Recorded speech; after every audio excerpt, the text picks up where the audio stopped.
This clip is brought to you by SaveWithConrad.com.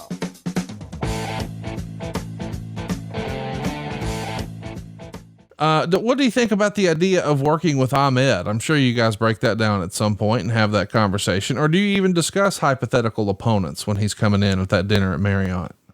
No, we really didn't discuss hypothetical opponents per se, just that he would be coming in as a heel. The other thing was that I think both Vince and I thought that he was going to be a huge babyface at some point just because of who he was and his natural charisma.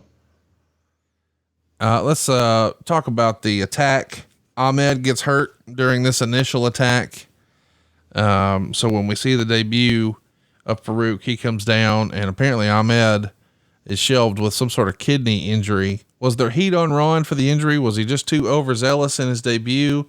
I mean, it's hard for me to put a whole lot of blame on this on Ron, which is maybe unfair, but it just felt like Ahmed Johnson from this point forward, and maybe even a little prior to this, it was just one thing after another. But what did the company perceive? Was there any perceived heat on him when he comes back through the curtain, or is it just shit happens?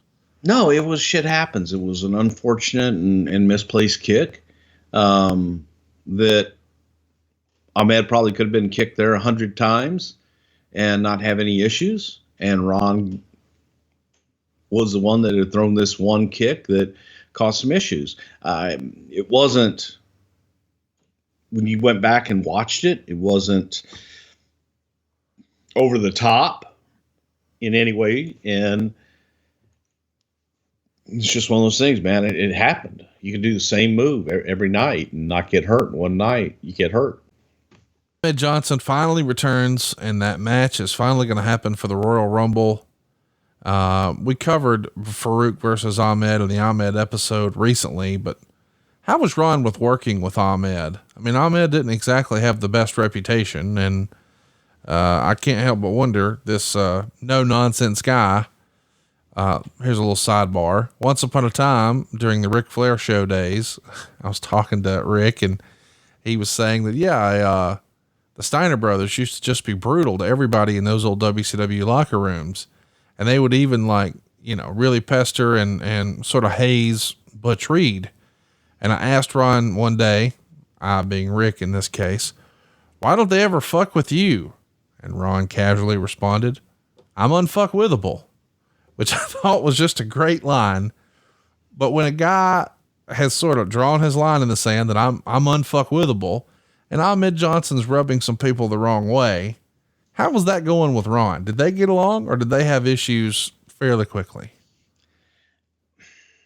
Ron tried, and Ron took the pairing with Ahmed almost as a challenge to help Ahmed and make Ahmed the attraction we were looking to make with Ahmed, to slow Ahmed down and to teach him. Takes two to tango. And I don't know if that, was successful, but I think that was the way that Ron approached it, from that standpoint that, yeah, man, let me see if I can slow him down, and let's get him to learn to work. Let's get him to slow down, and man, you can be the guy. And then it didn't work. Yeah, it didn't work. And I think that a lot of it was, either Ahmed's attitude of feeling that he was already there sometimes. And I don't know that Ron and Ahmed really got along that well. It's just fun to look at these behind the scenes relationships. Savio Vega gets added to the Nation. At this point, the Nation is made up of Farouk, Crush, Savio Vega, D'Lo, PG-13, and Clarence Mason.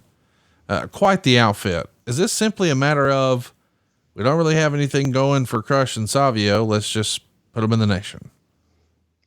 Well, I think that all those guys were somebody we were looking to do things with. So they were all top guys, and, the exception of D'Lo, but they were all guys that were great on their own, but yet they were just maybe missing it, and to be all the way on their own. And I'm talking in specific, Crush and Savio in that realm, but you put them in the group, and it made it a diverse and kind of like one of those what the fuck groups. Hey, it's Conrad Thompson. Thanks for checking out the podcast here on YouTube. Be sure to hit the subscribe button and the notifications bell so you get a notice anytime we upload some new content. And go save yourself some money right now. If you're in a 30-year loan or you have credit card debt, it's not a matter of if I can save you money. It's a matter of how much. Find out right now for free at SaveWithConrad.com.